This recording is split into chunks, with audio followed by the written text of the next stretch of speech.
Hello, everyone. Welcome back to Plotlines. I'm your host, Connor, and with me today, Charles Coulombe, and we are here to discuss mentors. Charles, welcome. Thank you. Great to be back as always. I believe you to be the ultimate mentor. So, who to talk about mentors? Who could be possibly better than you? Oh gosh, that's scary. Well, I don't know if I'm the ultimate mentor. I don't know. We're scraping the bottom of the barrel, kids. Hey, we're living in this crazy world. I wouldn't be surprised if what I just said was utterly true. Well, it's a heavy burden, I guess. The scary one. You know, years and years ago, there was a, this is back in the 70s, there was a television program called The Governor and JJ. JJ being the hippie daughter of a conservative state governor. And so at one point they go back to the governor's hometown where he hadn't been in a very long time. And they see the doctor who brought him into the world. In those days, we didn't have Lamaze and that sort of thing. People were born in hospitals. The doctor who assisted. Well, the doctor was played by an ancient character actor who was well known in my day, but this was actually his last performance, named Edward Everett Horton. And he says to the governor, "Do you mean to say, Governor, that these hands brought you into the world?" And the governor goes, "Yep, that's right." The doctor goes, "So careful what you mentor. You never know."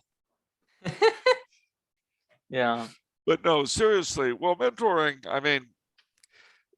per se, really is sort of a subdivision, if you will, or an approximation of fatherhood.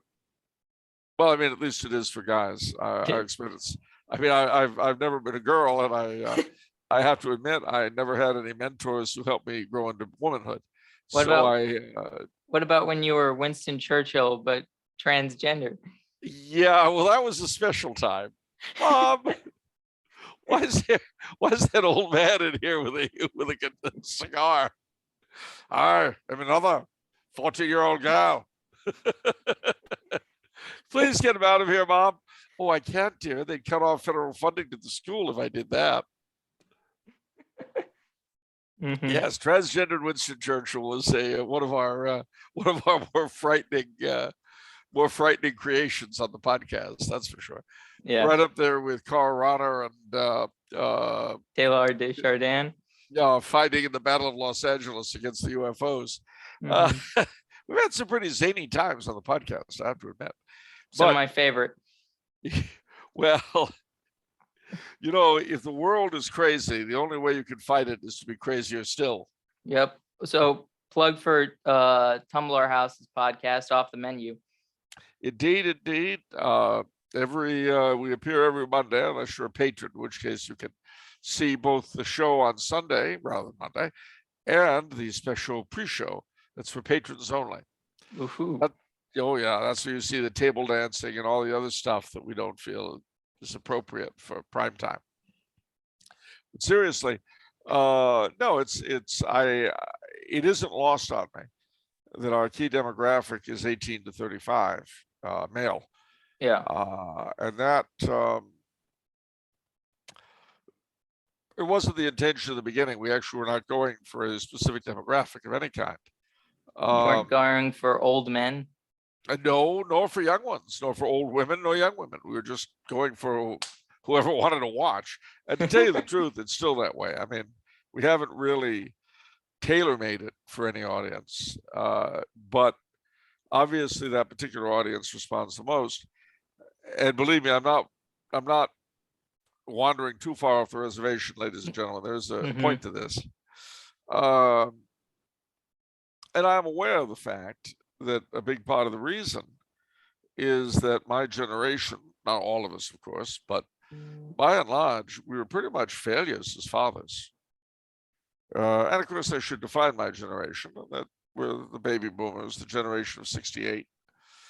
I come in just barely under the wire. I was born in 1960 and the boom ended in 1964. So I'm a junior boomer, old enough to get all the opprobrium, but too young to have gotten any of the benefits. So it's pretty annoying in that sense. What were the benefits?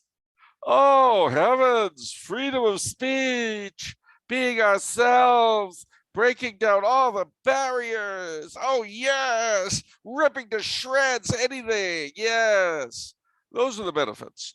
Being able to sing with a straight face, sons of God, hear his holy word, gather around the table of the Lord, eat his body, drink his blood, and we'll sing a song of love. Hallelujah, hallelujah, hallelujah, hallelujah. Okay, great. Yeah, that's pretty much. You got to remember that when I was a child, I thought I was a child. No, that's a scripture. But no, when I was a boy, they were bringing all that good stuff in. It was the teenagers that really, and the early 20s people, that really went for it. And they still go for it, only now they're in their 70s. And, you know, it's a little bit cute to see sweet young things dancing away at the mass and banging their tambourines. When those ladies are in their 70s, I guarantee you it's not the same thing. But it's always been wonderful. Oh, I know, dear, I know. And when you were 20, it looked great. You're really 75 now. How can you say that? That's terrible. You're an ageist. Great. But you know, I mean, that's just the way it was. And the problem for many of my generation is that not having a firm foundation themselves, or at least having spurned the one they were offered, they made it up on their own. And what they made up was not really very good. So I understand that for a lot of people of your age, someone my age who doesn't seem entirely insane, automatically garners a certain amount of interest. But that's not a natural thing. Our topic is mentoring, and mentoring is extremely important to my way of thinking. My father was, of course, my first mentor and my greatest. He taught me how to be a man. And I can tell you that he also taught me how to be a gentleman. The two are not the same, but they should not be too terribly distinguished. He was a very, very interesting man. There's a lot of interest these days, apparently, in doing a podcast all about Dad. And so we're thinking about that very seriously. How can I describe him? You know, he was a French Canadian from New Bedford, Mass. First language was French. Went to the old French parish elementary school in New Bedford at Sacred Heart, Sacré-Cœur. Half the day in French, half the day in English. So he was perfectly bilingual. Mm-hmm.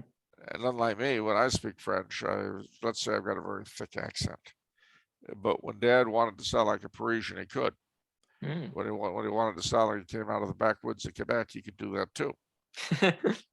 And he could do, pardon me, his English was radio English, wireless English, if you prefer, the sort of English that people spoke on the radio. Because, of course, when even before World War II, he and his mother had a show, the Franco-American Hour, on the radio in New Bedford. And when he would speak in English in that show, just as when he would speak in French, he spoke what people spoke on the radio in those days. You know. And now, ladies and gentlemen, live from the Empire Room of the beautiful Royal York Hotel in Toronto, Ontario, Canada, the music of Ozzie Snick and his orchestra. It sounds a little sort of Midwestern.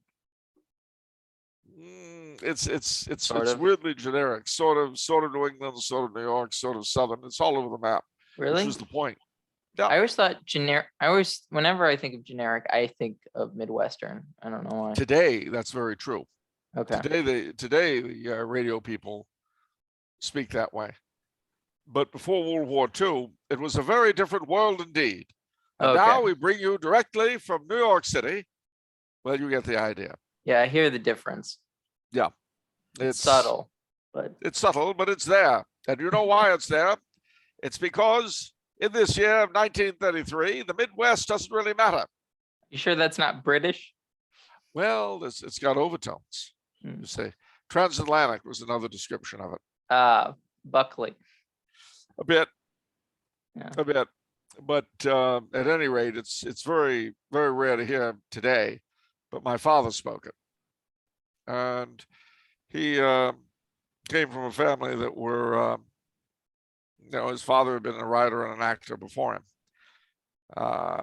So in that area, I haven't gone too far from the tree.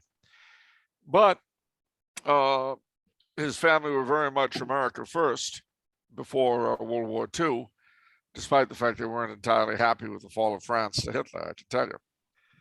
But my dad was very much of the opinion that Roosevelt pushed Japan into war. But nevertheless, as he said, the Japanese did take the bait.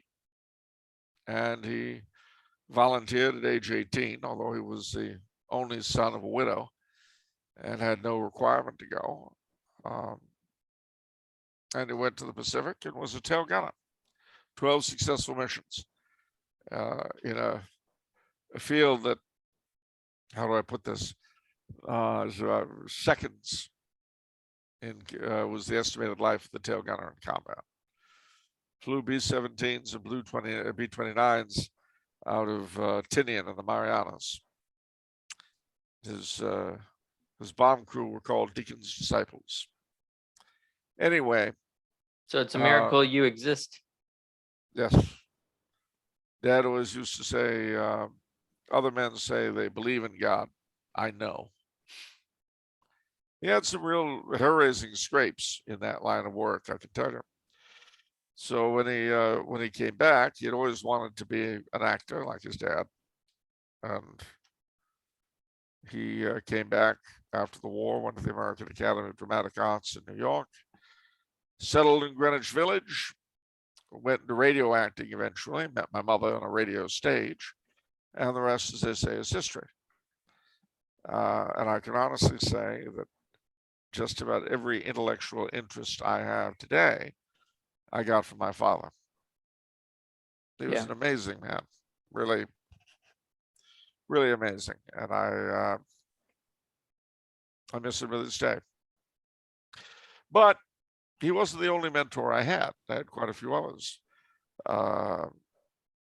When it came to matters religious, my confessor when I was in high school was a fellow called James Francis Cardinal McIntyre, who was the former Archbishop of LA.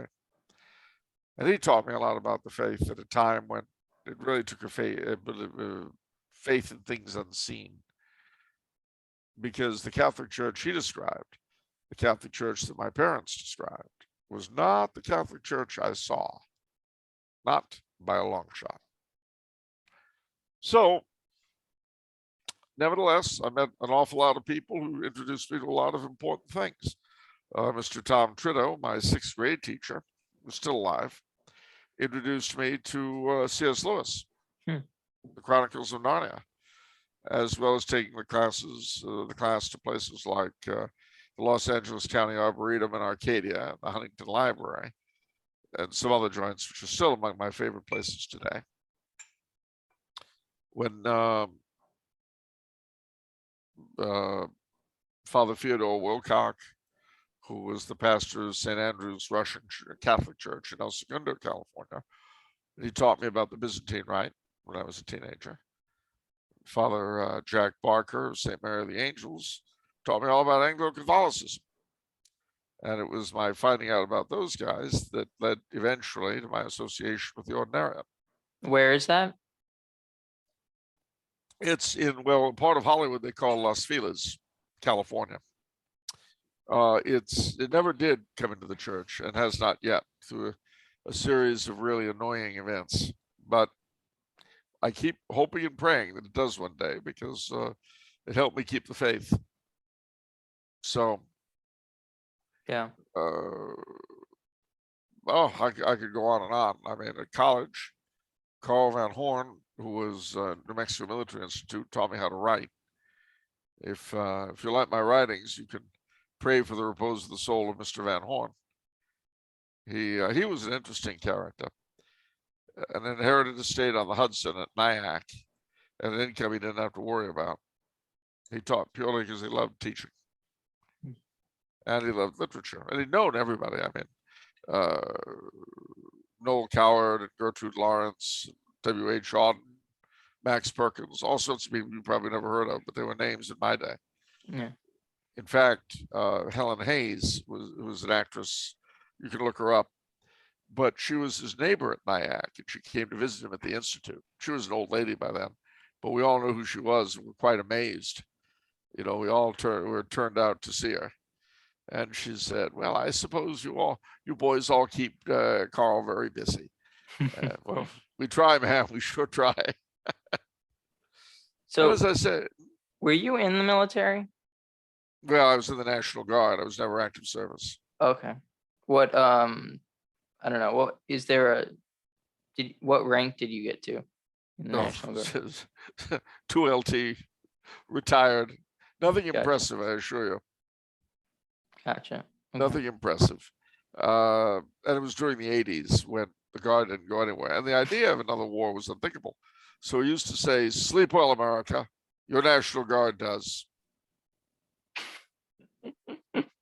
Well, so my military career, unlike my brother's, he's a 30-year man and still in the State Guard, currently a brigadier general. oh wow. But he had a very impressive military career. I have not. I had a very short and unimpressive one, but I wasn't drummed out, so that's something. That's something. You can't say that about a lot of people these days with the Fauci ouchies. No. All of that plus the forever war were far in the future in my day. Mm-hmm. Yeah. So, no, but I soon realized that the military was not a career I wanted to pursue. So I tried politics, and I quickly found out that wasn't something I wanted either. But I met some very, very interesting people along the way. Again, at NMMI, General Risley, the former commandant of the Marine, or deputy commandant of the Marine Corps, lived near Roswell. I got to know him very well. Well, I mean, when I look back at my life, I had a lot of mentors, and they weren't all male, of course. My mother, who was a remarkable woman to say the least, she had we used to say the only man born who could handle my mother was my father. Anybody else was fresh meat. But dad, she toed the line. Anybody else, though. And her sister, her middle sister, my Aunt Jenny, who just died 2 years ago, she was great. We used to call her MWWW, the most wonderful woman in Westchester. And she owned an art gallery, starting back in the 60s when women didn't own art galleries. But she was just remarkable. I mean, as I say, I've been extremely fortunate, both in the mentors I've had and people I've known. Now, I was blessed also in the opposite way. My brother gave me 10 nephews and nieces. And I have a lot of godchildren and so on. And of course, I was in the Scouts. I was an Eagle Scout. So mentoring is something that was always presented to me as being very important. Was it something you sort of strive for, or did it just sort of happen to you when you started mentoring somebody? It just sort of happened. I mean, well, I'll take an exception in the sense that I didn't strive to be a mentor, but I certainly strove to be an uncle. Because you see, I didn't have any uncles by blood. Hmm. I had two aunts on my Yeah. mother's side. I had one aunt on my father's side, and no uncles by blood. And my uncles by marriage, I was never particularly close to. My father's brother-in-law, I liked, but I didn't really. We were very different people. And my mother's two brothers-in-law, I didn't really care for very much. But it's not true with my aunts, by the way. I was fond of all of them. But I swore to God that if he gave me nephews and nieces, I would be the kind of uncle that I wished I had had. Yeah. And that I did strive to be. I always made it clear to the kids that they could come to me whenever they wanted, talk to me about anything, and that it wouldn't affect my regard for them at all. But as my father indicated to me before he died, it was necessary sometimes to say what my brother was saying in a different voice. And so I Yeah. did. One of my nephews who he got into a bit of a tiff with his dad, stayed with me for a bit. And I said, let's just say, when I was done with him, he said, "You know something, Uncle? Sometimes your acceptance is worse than Dad's disapproval." And I said, "I don't understand what you mean. I don't expect anything more out of you than you're capable of." "That's what I mean. I hate it when you say things like that." I said, "Well, I wouldn't dream of reprimanding you. I mean, obviously, you've done the best you can. Will you stop that?" But I don't understand. Sometimes you've got to see. The thing is, with sons and daughters, they very often get used to tuning out their parents. Even if their parents are telling them the absolute truth, it is the nature of the relationship, depending, of course, upon the people involved, both the parents and the kids. But it happens often enough that they just tune them out, And so you could go up to your kid and say, "Don't eat ground glass. Don't do that." And the kid will just, yeah, okay, there's Dad going off again. And that's when it's very helpful to have a grandparent or an uncle or an aunt say, really, kid, if you like bleeding gums and you like your stomach and your intestines ripped to shreds, go ahead and eat the ground glass. But if coughing up blood and drowning in it isn't your idea of a good time, I leave off on the ground glass. Maybe just for a while, maybe later, but not now. But they want to. Oh, I know, the poor dears. It's so sad. But not everything we want is something we should do. How could you? Well, I might want to come down to breakfast tomorrow morning in a bunny suit. But if I did, you'd say Uncle Charles is being ridiculous. Well, what if I want to wear a bunny suit? But you'd look silly. Well, that's what you say. What if I tell you I'd feel great in a bunny suit? Just like on a Christmas story with a little bunny and all that. You can see your old uncle dressed like that. Stop it. I'm just saying. And of course, that's the luxury that an uncle and aunt or a grandparent has, that a parent does not have, because also the parent has a very focused sense of responsibility, which is the way it should be. Whereas the uncle, the aunt, the grandparent is at one remove, as it were. And of course, if you're a mentor per se, it's at a further remove still. You're proud, of course, if any of the people you've been able to help do anything with what you've given them. But it's not like it's your own flesh and blood on the line. Whereas with your parents, they feel everything you do. Well, I mean, if they're decent. I have to admit, my experience with parents is kind of restricted to my own because they're the only pair I had. No, it's true. It's true. Really? I only have the one set. And of course, when I was young, we were just starting to get into blended families. That's why, if you ever heard of a show called The Brady Bunch, The Brady Bunch. That's the one. Well, it's one of the things that's important to bear in mind is that when it came out, mixed families like that were extremely rare. Yeah. You know, uh, I tried to come up with a sort of critical sounding word for that kind of family today. And the word I came up with, the phrase I came up with was multi-surname families. And my mom was still alive when I made that comment. She goes, "Oh, we had a word for that in my day." And I said, "Oh, what's that?" She said, "White trash."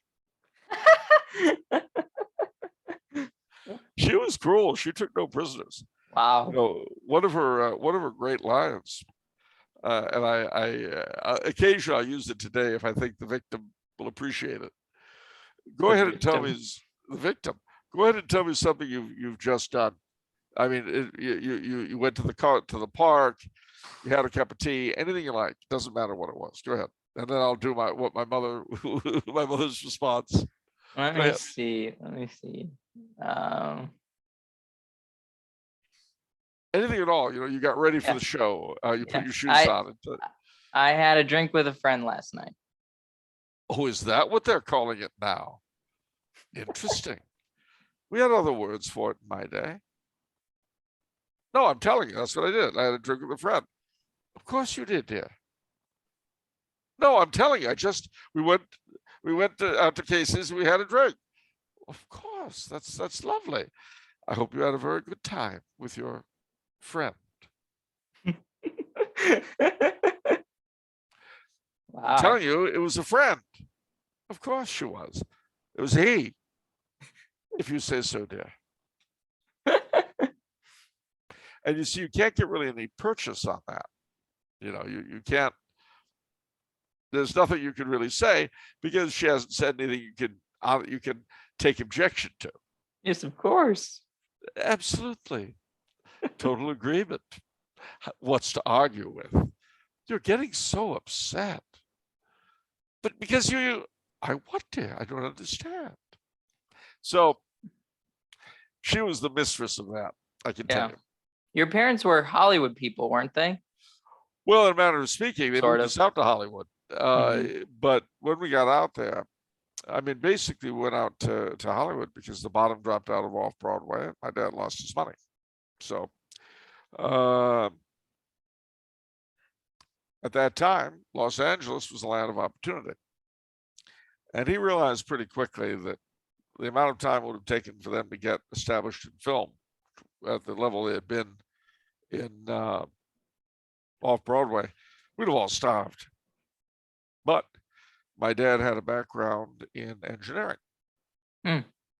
So he fell back on it and he got a job with a company called Hellman, Silver, Lober, and Meckler. And because of his knowledge, both of the way water works, well, never mind, and his knowledge of entertainment and set design, things like that, and the way, well, Hellman, Silver, Lober, and Meckler had taken a job which they were not really qualified for. And that was they had agreed to do the water systems for a ride at Disneyland called Pirates of the Caribbean. Now, the problem with Pirates of the Caribbean was that originally it was supposed to be a walkthrough ride or thing, whatever. But Walt Disney had just come up with a ride called It's a Small World, which was all boats. And it was very popular. And given that and the maritime theme, he figured that a boat ride for Pirates of the Caribbean would be better than a walkthrough. But that meant retooling the concept a little bit, not the animatronics, which would stay the same, but the way an individual would experience it, would go through it. And my dad was a designer on the waterways. So the next time you go to Disneyland and you take Pirates of the Caribbean and you're in the boat, not the animatronics, but the path that the boat takes, that you can thank my father for. And we had the blueprints till he died of Pirates of the Caribbean. He always wanted to build the whole thing as a miniature set. Never got around to it. What happened to the blueprints? I'm ashamed to say that after my father died, my brother threw them out. Big sad. Yep, matter of contention for me, I can tell you. But Yeah.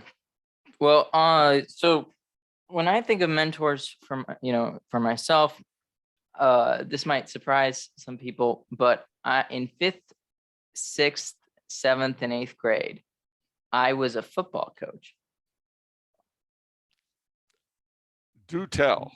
Yes, exactly. So I went to a Catholic school from preschool to 8th grade, and starting 5th grade, they had a football team, and there was a parochial league, and my brother had played high school or grade school football, but I kind of wanted to do something with that, but I can't really do that. I can't play football.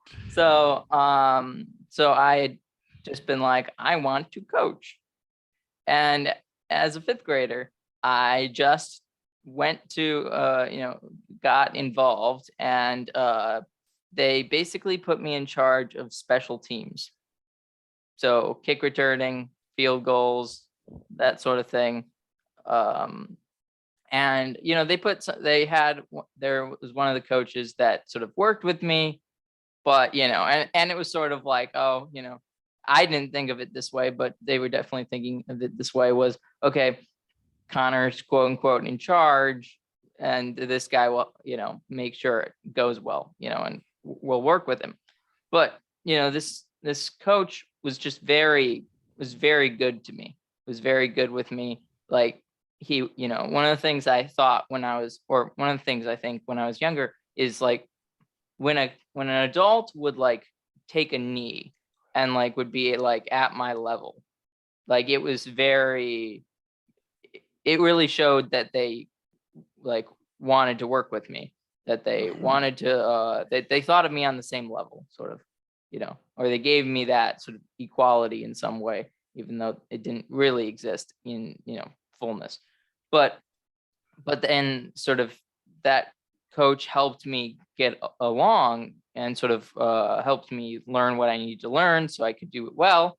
And I actually did a lot of that work, and coaching, even though I was, like, with him, it was only 5th and 6th, and then he left. And then 7th and 8th, I was basically in charge. Actually, I was actually in charge. And I was coaching my peers, so it was kind of funny. But Awesome. and then another coach joined the team, and he wasn't really a football guy necessarily, but he was very smart. He was a surgeon, and he would sort of do the same thing with me, but more just life advice, sort of just in general. Like, if I ever had a problem dealing with something, he would just kind of advise me on what to do, and especially regarding coaching as well. As it just was an important way of moving me along. But in my highest sort of victory as a football coach, my short-lived run was, we were playing sort of a preseason game against the Park District, and we had a kick return for a touchdown. So that was my one huge victory. Well, at least you had one. It's like the old joke: even if you've got a Broadway show that only runs 2 days, the vast majority of people have never had a Broadway show.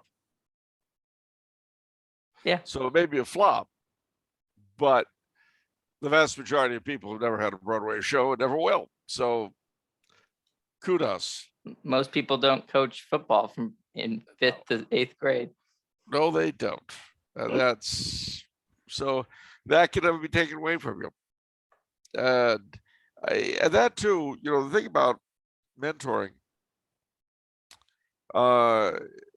it always requires you, I mean, if you're going to do a good job of it, to look at the person who approaches you for help as an individual. There are no cookie cutter solutions to anything. And the thing is, it becomes particularly important today when, I mean, in my day, it was already falling apart, but typically in smarter times, your father was, in fact, your major mentor. And bits and pieces, the things he couldn't do got farmed out to other people. Nevertheless, the father was always the major influence. And I can tell you honestly that any older person that took an interest in me, my father always vetted. Now, he didn't do this in an obvious manner. But in retrospect, I can see exactly what he was doing because he wanted to know what kind of people were having an influence on his son. And if he approved, that was fine. But if he didn't, well, that was another story. I mean, similarly, with both my brother and me, he would go through our school books at the beginning of every term, especially our religion books, and determine what was right and what was wrong. You know, it's interesting right now. They're having all this foo-fa over teaching 7-year-olds to be transgendered and so on. And the I think rightly named term of groomer is being used for people who are pushing this. And it gets, it gets the other side very upset. Oh, how can we say that? Well, in my day, the idea of sex ed itself was just being introduced. Yeah. And my father was very much opposed to it because he said that is the job of the parent, not the job of the school. But you don't want to hurt the feelings of transgender Winston Churchill. Oh, believe me, from the looks of that guy, nothing was going to hurt his feelings. If you'd said to him, excuse me, Sir Winston, yes, you are not, in fact, a 16-year-old girl. You're an 83-year-old man puffing a forbidden cigar in the girls' gym. Ha, says you. He would have dismissed you. But he wouldn't have been hurt. But no, I mean, it's very true that my dad was very much the opinion that this was the question for the parents of the children, not the schools. And when people would say, well, you know, how can you say that, and blah, blah, blah, and my dad would say, would you take the advice of the school teacher on your bank account? No. No. So your bank account is more important than your children's sexuality. I see. I get it. It all makes sense now. You see, that's the thing.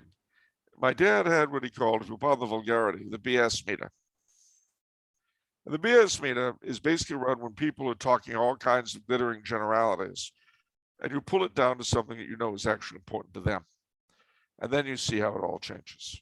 Yeah. I don't know what anybody would really, I mean, what would you really trust a school teacher with except for providing information that you could teach yourself, but you just don't have time for? I mean, that's kind of that's precisely it. That's kind of the whole point of like sending people to grade school. Yes, that's exactly it. The teacher is the deputy of the parent. Nothing more, nothing less. He may have skills the parent lacks, but you know what? He's not feeding or educating the kid, is he? He's not spending the money, is he? Nope. No. And that was another one of my dad's lines when people would say, well, you know, you've got to accept the school's guidance. And say, really? I see. So let me understand this. The school are paying me to feed my children, right? Oh, no.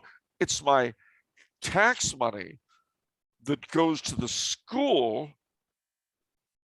And when we were in Catholic school, on top of that, I'm paying tuition. Yeah. So you're going to tell me, no, you can make these decisions for me when you're paying the money.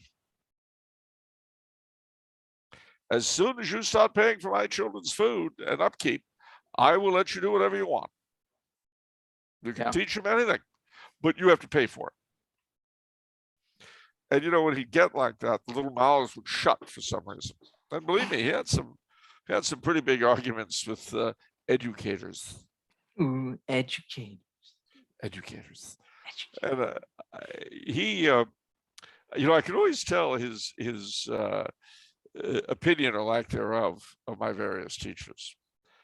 And I remember during one of our periods of poverty, so we're in public school, Fenton Avenue School in beautiful Lakeview Terrace, California. And my fourth grade teacher was a black lady named Mrs. Bankston. And my dad liked Mrs. Bankston right away. I mean, she was a real bear in the classroom, I have to say. But then we had a teacher's strike. And most of the teachers at Fenton went out on strike. But Mrs. Bankston did not, so I still had to go to class. Poor you. Poor me indeed. I was not happy about that. But he and Mrs. Bankston had a conversation about the strike. And he said, well, why didn't you go on strike? And she looked at him and she said, they're out on strike because they are educators. I am a teacher. And Dad, you know, he had liked her before, but that was it. As far as he was concerned, Mrs. Bankston could do no wrong. I'd never really heard that there's a difference. I don't think I've heard educator that much thrown around. No, it was more popular back then, back in the education revolution. And basically, teacher was supposed to sound, you know, vile or country or something. I don't know what. An educator was, you know, very high and mighty. Indeed, it's a little bit like the opprobrium given the stay-at-home housewife. But they couldn't call it schoolmaster or something like that. Well, that's not so bad. That's fairly descriptive. Sure. But I like teacher though, because the teacher teaches. I mean, it's blunt. It's to the point. And I don't know. I worry that teacher implies that they can do it without cooperation from the student. Well, that I don't think any teacher would admit that either. Sure. And besides, it's not helped with educator. That implies well, yeah. But teacher, I mean, the teacher's job is there to teach. The pupil's job is to learn. I know we're not supposed to put it like that, but you see, there's several other things involved there. One of them being that the teacher has to teach something worthwhile. You may have heard this on the show before, but back in 2018, I made a very unpleasant discovery in Warm Springs, Georgia, which was FDR's little White House where he died. This is a state facility operated by the great state of Georgia. And the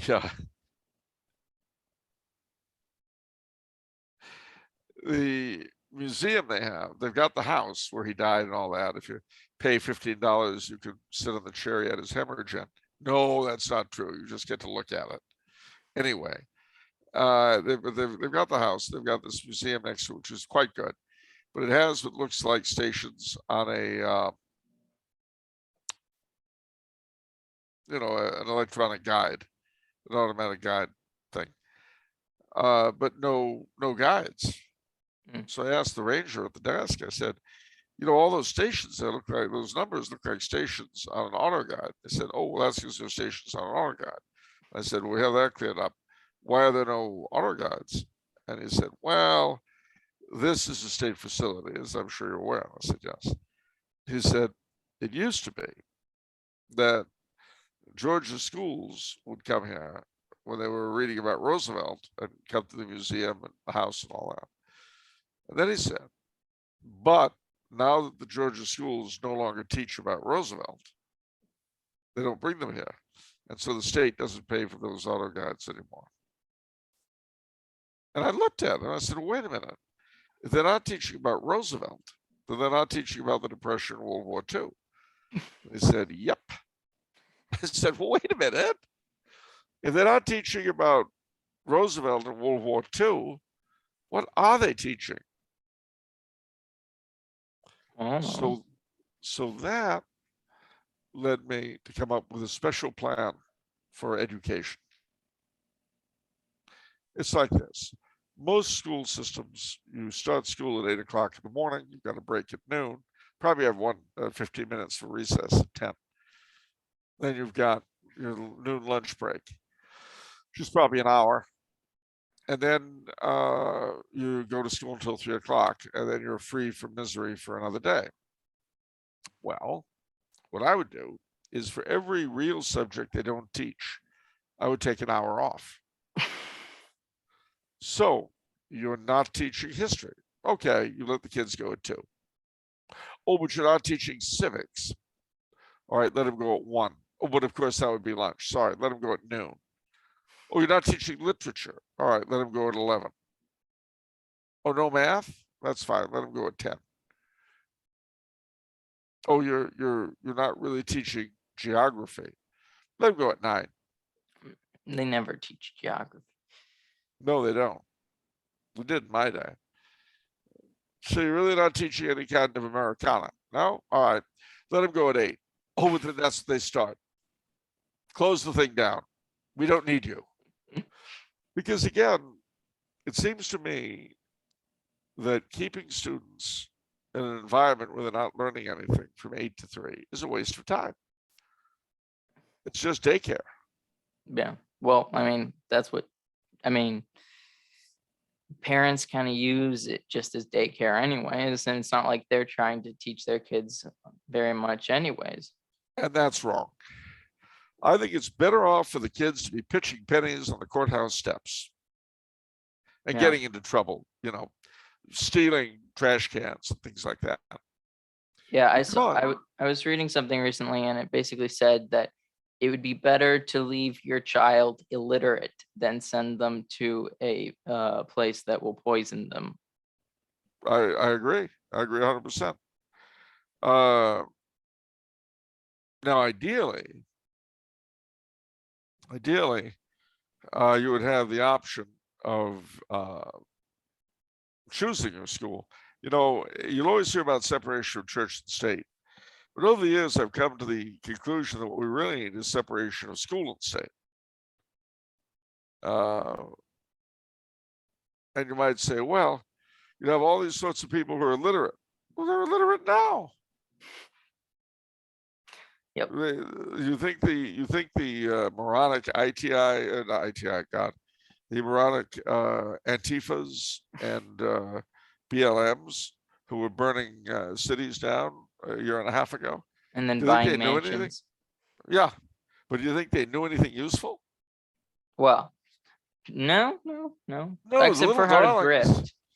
Little darlings would have been a lot better off knowing, being ignorant and knowing it. They know how to make the moolah. They do, and they're arrogant as all get out, but they're also ignorant. Mm-hmm. And what do you get when you combine arrogance and ignorance? I don't know, tell me. Stupid. Okay. That's what it is. It's stupid. I mean, if you're ignorant, but you're humble, you can learn. Yeah. If you're brilliant, but you're arrogant, you may be annoying, but you've got a reason for it. At least you know something. Yeah. But if you're ignorant and arrogant, you're useless. Yeah. Especially if you're in charge. Mm-hmm. So I think the best thing to do would be to shut down most schools. Now then there'd be the question, well, what do you do with the inmates? Well, that's a problem, isn't it? Yeah. But I can tell you what the current system is doing.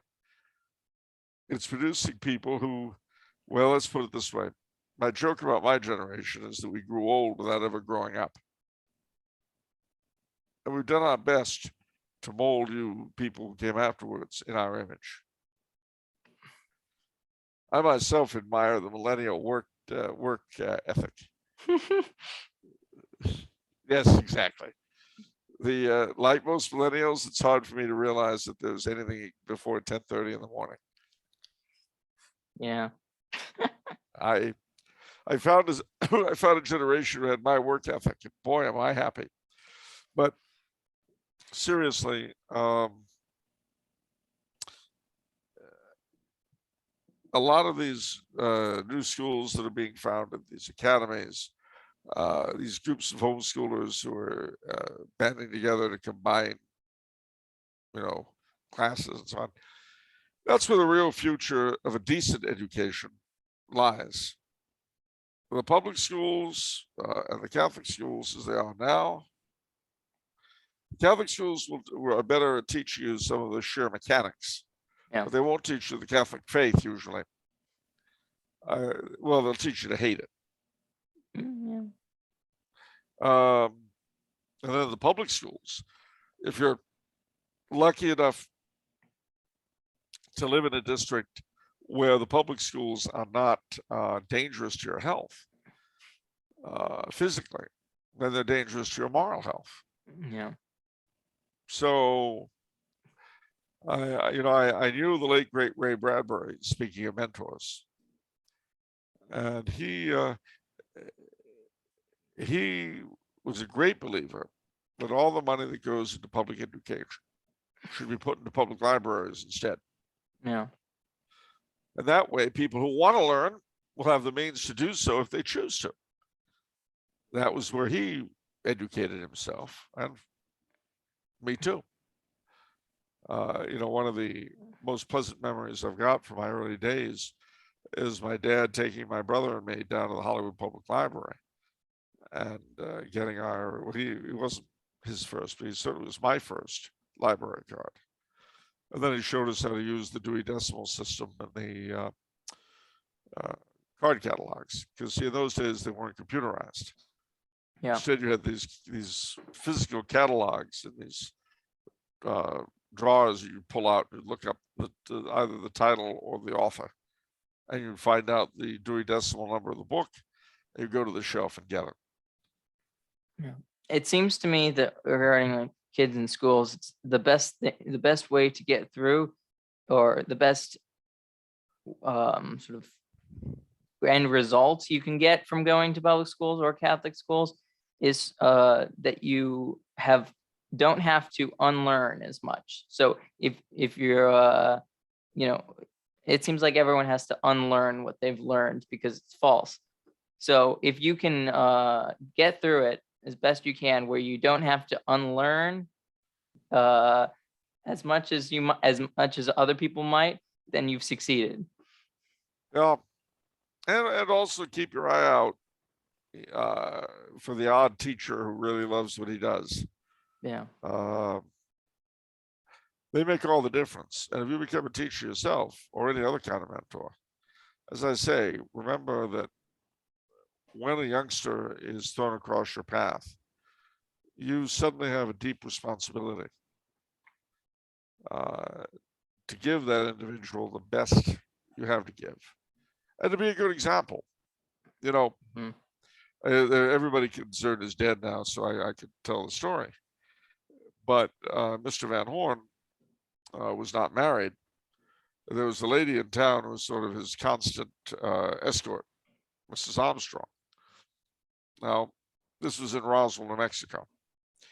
Now, Mrs. Armstrong had a husband who, I forget exactly what happened, but he was institutionalized in Santa Fe, New Mexico, or Albuquerque. Anyhow, he was out of the picture. And for many years, Mr. Van Horn and Mrs. Armstrong were an item, but she would never divorce her husband, who was very much alive, if very out of it, for whatever reason. Well, they never gave us any reason for scandal. And here's the odd thing. Eventually, with the coma or whatever it was, Mr. Armstrong came out of it. Wow. And Mrs. Armstrong, after 20 or 30 years, however long it had been, she went to Albuquerque, left Roswell and Mr. Van Horn. And I asked him about it.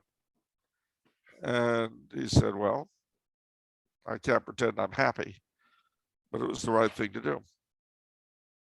Now, that's what I mean by showing an example. It's not just that he taught me to write. He certainly did. But he showed me how a gentleman deals with things.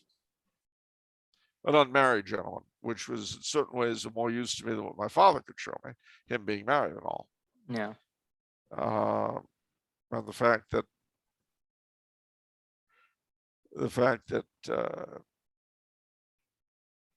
Mr. Van Horn dealt with the thing in such a gentlemanly way, it really must have torn him up when she went back to him.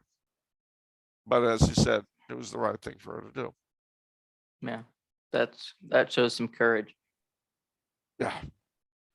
Yeah. And today, of course, you can imagine the mewling and puling of the morons about the whole thing.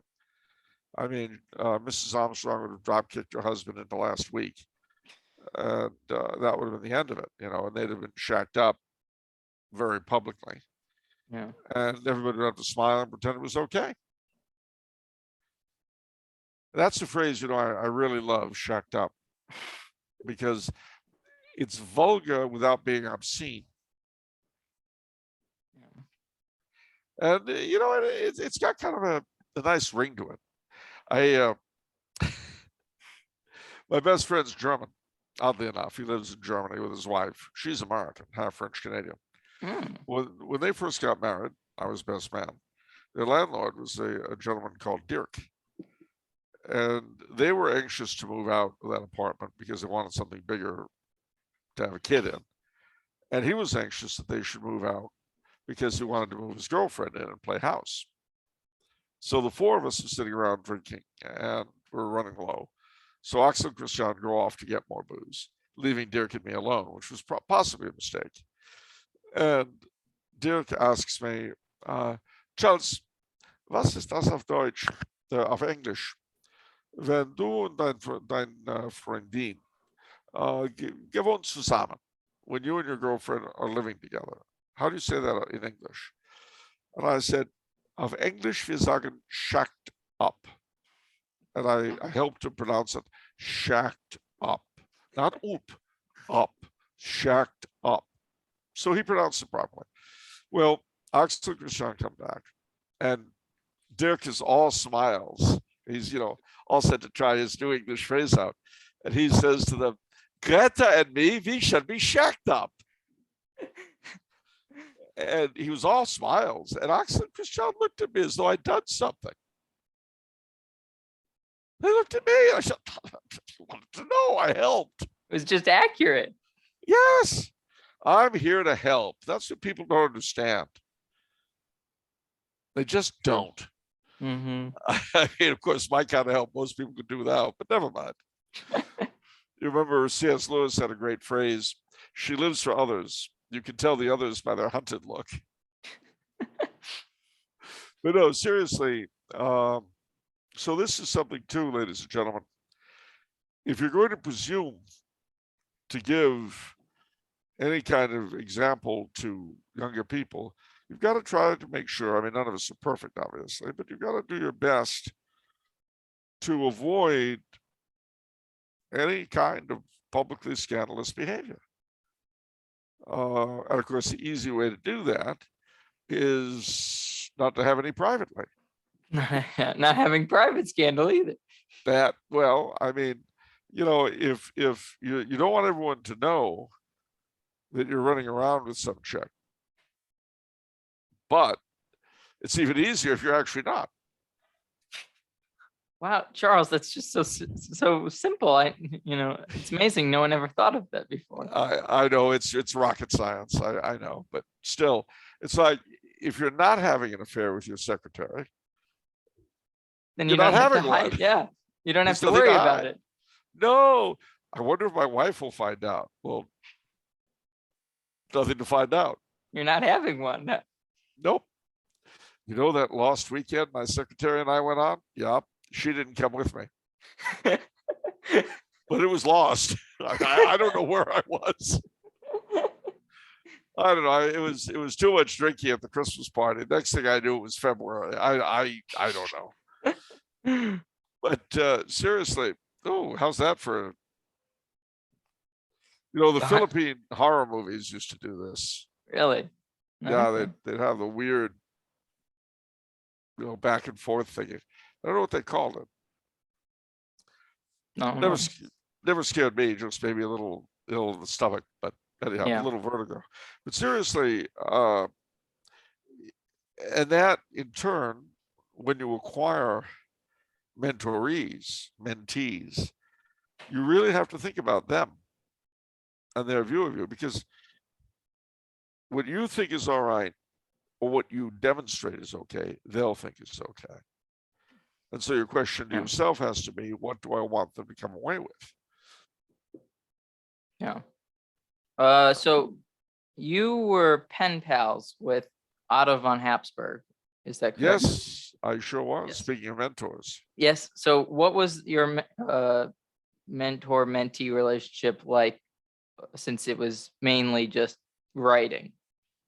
Well, he primarily would answer my questions about various political and cultural issues and historical issues, many of which he had personally witnessed, and sometimes religious, because his opinions, even if I didn't agree with them, were always well-founded. See, that's something else we've lost today, is the idea that someone could have an opinion you don't agree with, that nevertheless you understand why he holds it. Yeah. And some opinions are, better than others. That you could say, I don't believe there's water on the moon because it seems to be dry and airless and waterless and blah, blah, blah, which is erroneous. It turns out there is water on the moon, but I hold it my opinion for this reason, or I can believe it because it's made of green cheese. Now, both of these views of the moon are erroneous. Hey, I ate the part of the moon. Of course, it's cheese. You ate a big chunk. I know. It's like that wonderful movie, The Adventures of Baron Munchausen, when they're escaping from the moon, and the giant queen of the moon has given them a lock of her hair, and to escape the moon, they tie it, a crescent moon. They tie the moon queen's hair in a rope. They turn to a rope. They tie it around the point of the sickle moon, and they use that to climb back down to Earth. Okay. But as they're doing it, the Baron says, "This is precisely the sort of thing that no one ever believes." Interesting. Well, Baron Munchausen was accused of lying a lot. What is that? I've never heard of that. Really? Oh, yeah. Heavens to Betsy. Well, Baron von Munchausen was a German minor nobleman of the 18th century who had served in the Russian army as a mercenary and had some other adventures in wars and so on. But he, shall we say, embroidered them slightly. And he was heard by a couple of writers who wrote down his stories and then added to them, things out of mythology and so on. And the adventures of Baron Munchausen became famous. So they went to the moon? Oh, yeah. Oh, and all sorts of other wild stuff. Now, what he actually told them and what the writers added, that's another issue. But it was published while he was still very much alive. And so people called him the Prince of Liars and things like this. And I remember one entry about him said that, years later, after the book came out, he was visited by another writer who found him singularly uncommunicative. And I thought, well, yeah, I would be too. You know, I tell a guy a few stories and that comes out of it. I'd be very uncommunicative. But You'd enjoy it if it was the adventures of Charles Coulombe. well, I might, but then Went to the moon. but I'm not a baron, you see. Ah, I don't have anything. I don't have any respectability to hold. I lost my reputation a long time ago, so doesn't matter. who needs a reputation? No, that's true, but it's a good thing I don't, because mine's long gone. But seriously, no. So it's been turned into a couple of movies, one in Germany and then most recently Britain and the United States. Eric Idle. It was the Monty Python people did it. Ah, okay. It came out in 1989, 1990, and I really recommend it. It's a fun film. Sounds good. But yeah, Invent- what kind of questions did you did you ask Otto von Habsburg though in your letters? Could you give us Well, an example or two? yeah, sure. I asked him what his father's last times had been like. I asked him what he thought of Archbishop Lefebvre. Mm. I asked him what. Well, at the time there was a fellow called Lyndon LaRouche, who was a big conspiracy theorist and all that, a big deal in certain quarters, and he identified Otto as one of the secret rulers of the world. I knew it. So I asked him what he thought of Lyndon LaRouche, and his response was classic Otto. He responded, "Mr. LaRouche has divided the world very distinctly into two parts: the dark and the light. I have the honor to have been placed in the former. I suspect a good deal of his funding comes from the East, which in those days meant the Soviet Union. Gotcha. So, you know, and I mean, all sorts of things about how communism was sure to fall sooner or later, which, you know, was very up in the air at that point. Yeah. So basically that kind of stuff.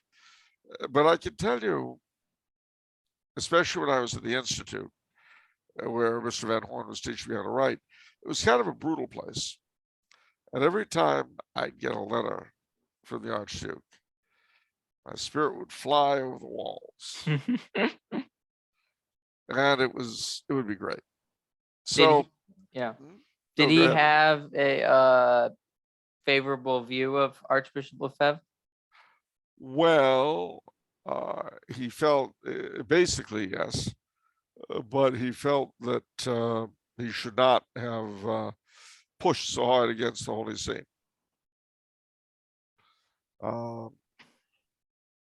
Although he himself preferred the traditional mass. Mm-hmm. So that was his prudential judgment. Yeah. And speaking of like the Habsburgs and you know, his father, Blessed Charles, you were at his you were in Madeira this last weekend. Do you want to tell us a little bit about that? You bet. It was one of the greatest experiences of my life, without a doubt.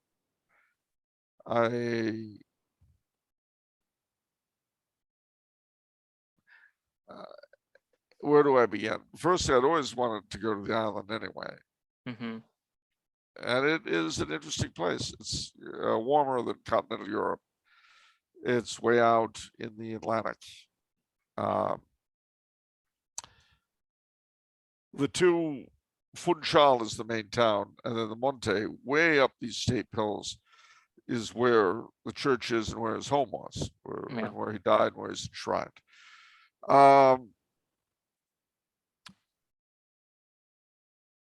It was a incredible, all 3 days or 4 days. Sorry, hold on, Charles. You kind of cut out. Sorry. Hold on, it's still wacky. Okay, you're back, I think. All right. Okay. all 4 days that I was there, I went up to the shrine itself and prayed. There was a rosary at the Jesuit church, say the 31st of March. This is his actual death day. It was a solemn mass. Word from our affiliate, Bishop Sheen Rosaries. You've probably worn through the chain of your cheap plastic rosary. Other rosaries simply can't stand up to the wear and tear of everyday life. Bishop Sheen rosaries are made of solid metal beads and paracord to withstand any condition, and are backed with a lifetime warranty.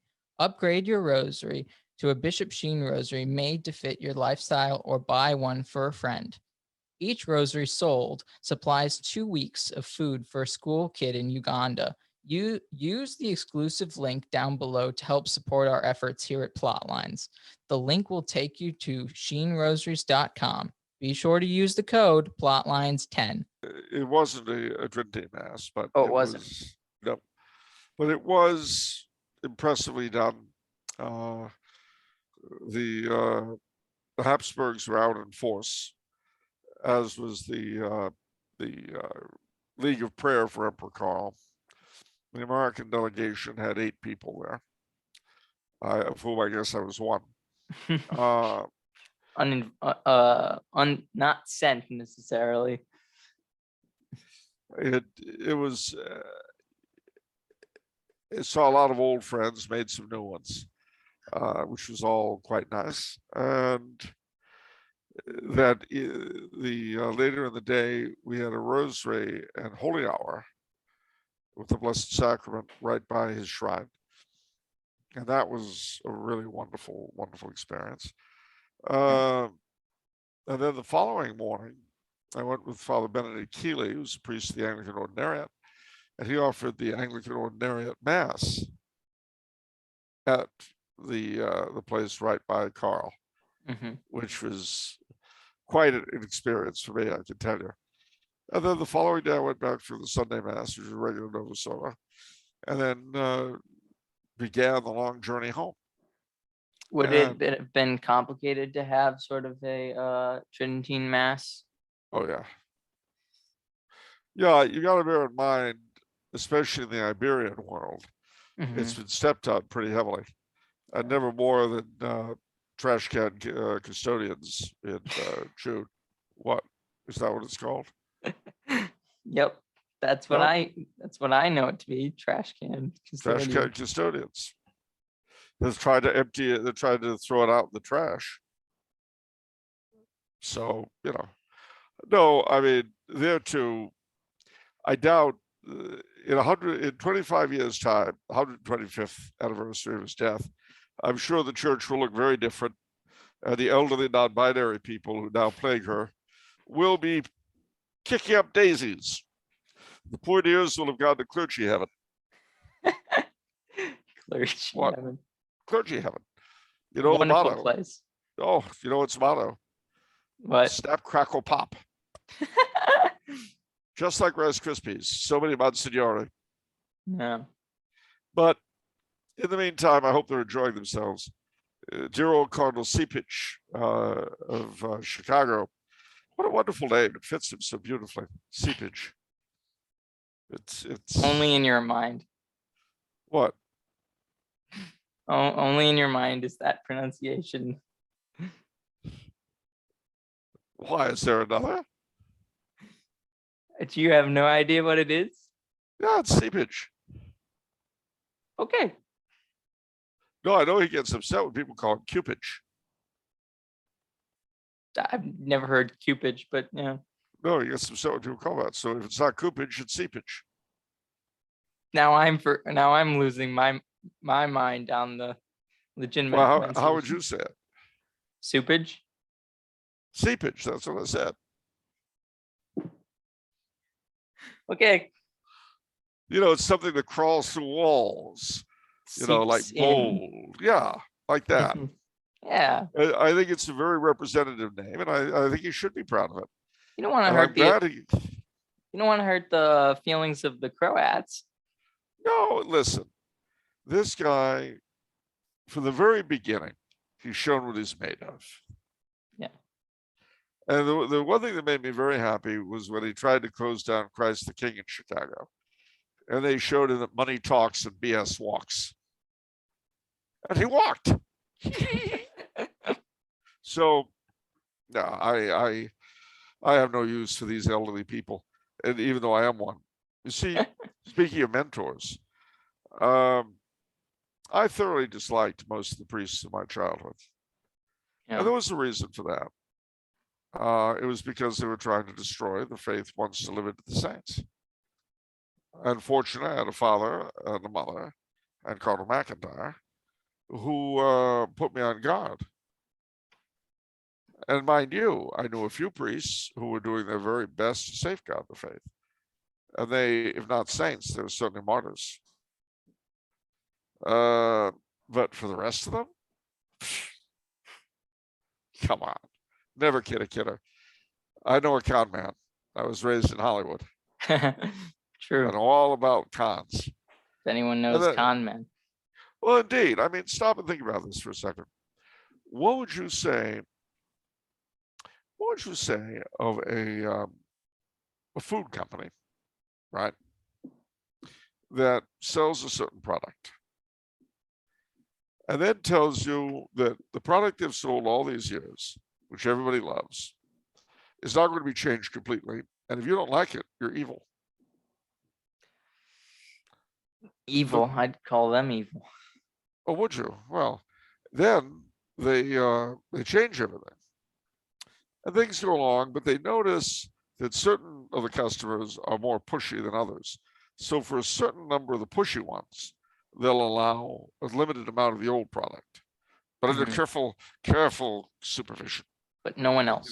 Because that old product, if it gets out, it'll be like what happened to Coca-Cola with Classic Coke. Oh, no, we can't have that happen because we're so smart. Well, guess what? What follows that? There's a panic in the city, and they close down the store completely. And for months, nobody's getting nothing. Then they reopen and expect you to come back to the market immediately. And expect you to be grateful. It doesn't work like that, Mr. Store Manager. You're here to burst their bubble. Well, I'm not. That will happen over time. I mean, I don't want to mention the church, but it's St. Agnes in New York. They just got rid of the traditional mass, and yet now they're asking for a lot of money for upkeep. Well, about 15, 20 years ago, the church burned.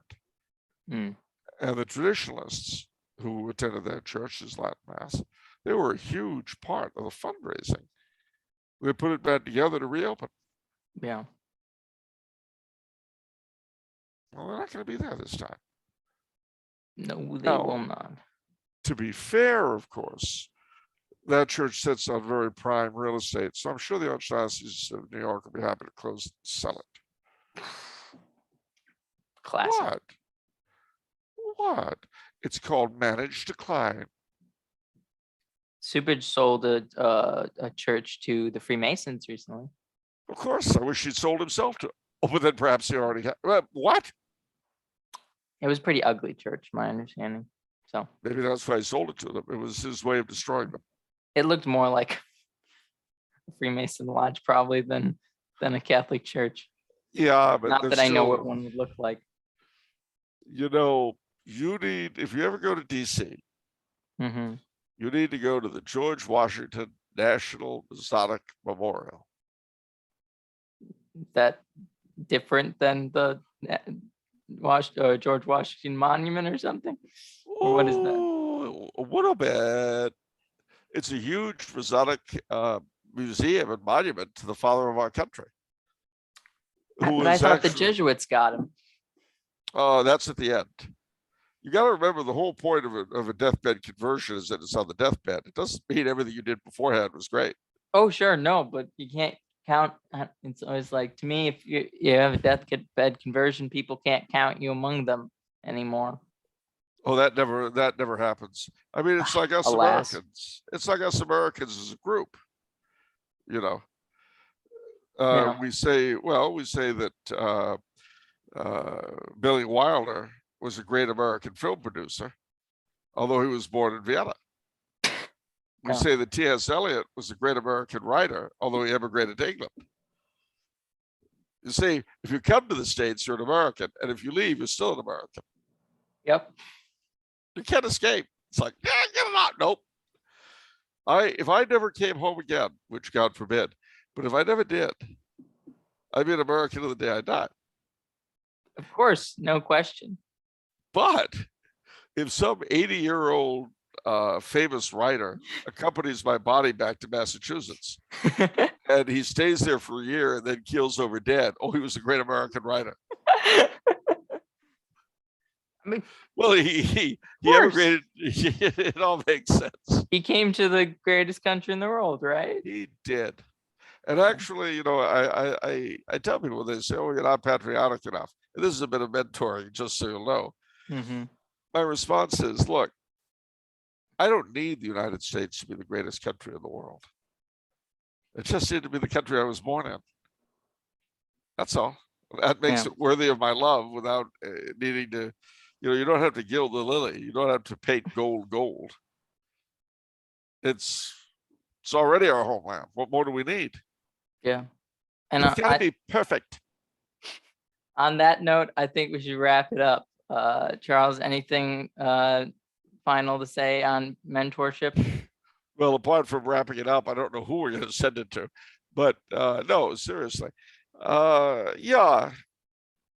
Look, remember carefully, you know, there are a lot of people out running around today that come from very bad homes and unpleasant backgrounds and so forth. But remember two things. One, that only lasts for a while. At some point, we have to take responsibility for our own lives, no matter how horrific our background may be. At some point, we do become adults. My generation is generally 73, but at some point.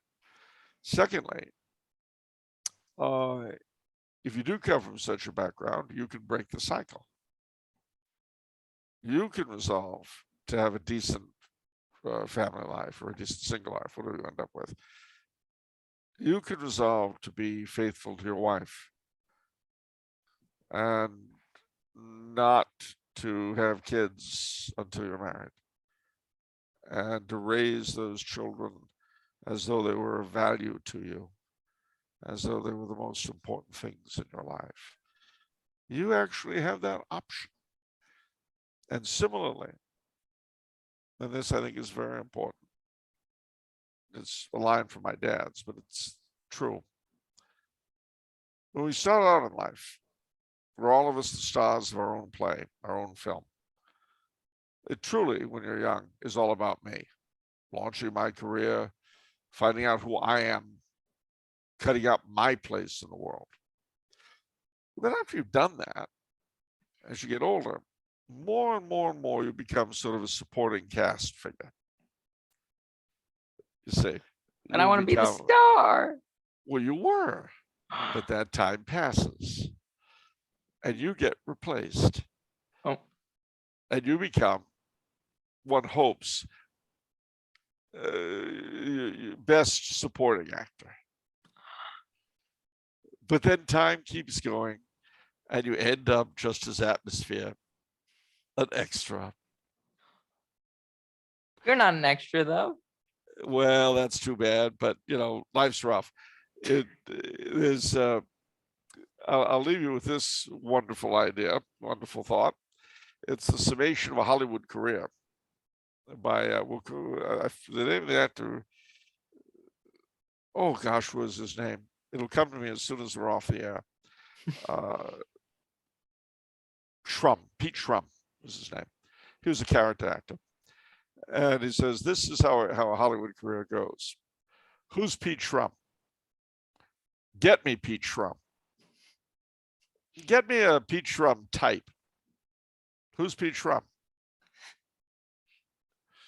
And depending on where we are in the world, ladies and gentlemen, depending upon our own particular place, that's pretty much how everyone's lives go. My dad used to say, if you really want to know whether or not you are absolutely essential, take a glass of water, stick your finger in it, your thumb, pull it out, and if there's still a hole there where your thumb was in the water, you are absolutely essential. Otherwise, you can be replaced. Well, then everyone can be replaced. Don't tell them that. Does this give us self-esteem issues? Probably. But yeah, Charles, thank you. You're very welcome. Everyone needs to check out Tumblr House for Charles's books and for his podcast. And to support us at Plotlines, please like, share, and subscribe, and have a wonderful day. Bye. God bless you all. Bye-bye.